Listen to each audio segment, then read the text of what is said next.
शम्स, आपने बहुत सारे एनकाउंटर्स कवर किए होंगे अपने पत्रकारिता के सफर में।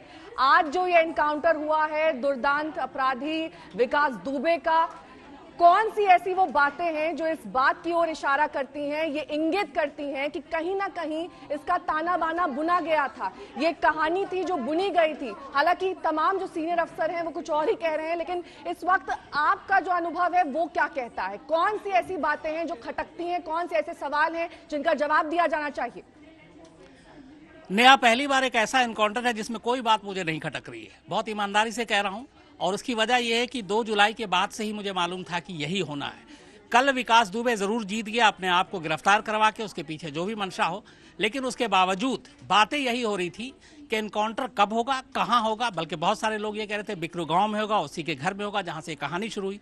हालांकि उसके घर से 25 किलोमीटर दूर पहले ही, मतलब कानपुर की ही जमीन पर, लेकिन ये एनकाउंटर हुआ। तो इसमें लेके कोई शक और सवाल वाली कोई बात नहीं है, क्योंकि ये ऐसा ओपन सीक्रेट है जो हर एक जानता था कि इसका अंजाम क्या होगा।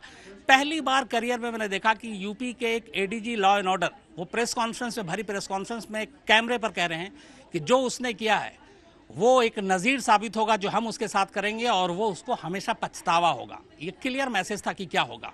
शक सवाल बहुत सारी चीज़ें आएंगी, इसमें लेके बहुत सारे लूपहोल्स आएंगे, लेकिन इसका कोई मतलब नहीं, इसलिए कि यूपी पुलिस, यूपी सरकार को भी मालूम है कि इस एनकाउंटर को लेके कोई सवाल नहीं पूछेगा। उसकी वजह यह है कि 8 पुलिस वालों की शहादत के पीछे इस एनकाउंटर को छुपा और दबा दिया जाएगा।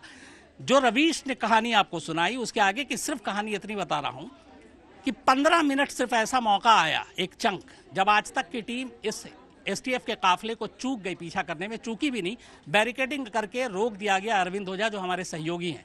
और इसी 15 मिनट के फासले के दौरान जब रोका गया और एसटीएफ को पता चल गया कि अब मीडिया की टीम नहीं, आज तक की टीम भी पीछे नहीं है, और इसी 15 मिनट में विकास दुबे का खेल हो गया।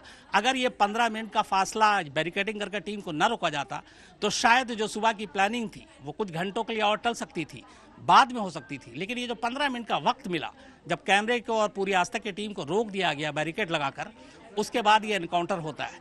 एनकाउंटर की पूरी कहानी अलग अलग तरीके से, अलग अलग पुलिस के जरिए आपके सामने आएगी, हम सबके सामने आएगी। लेकिन जो आपका सवाल था वो यही है कि इस एनकाउंटर के लेके कोई शक, कोई सवाल, कोई शुबा नहीं, क्योंकि पहले दिन से मालूम था कि विकास दुबे का होना क्या है।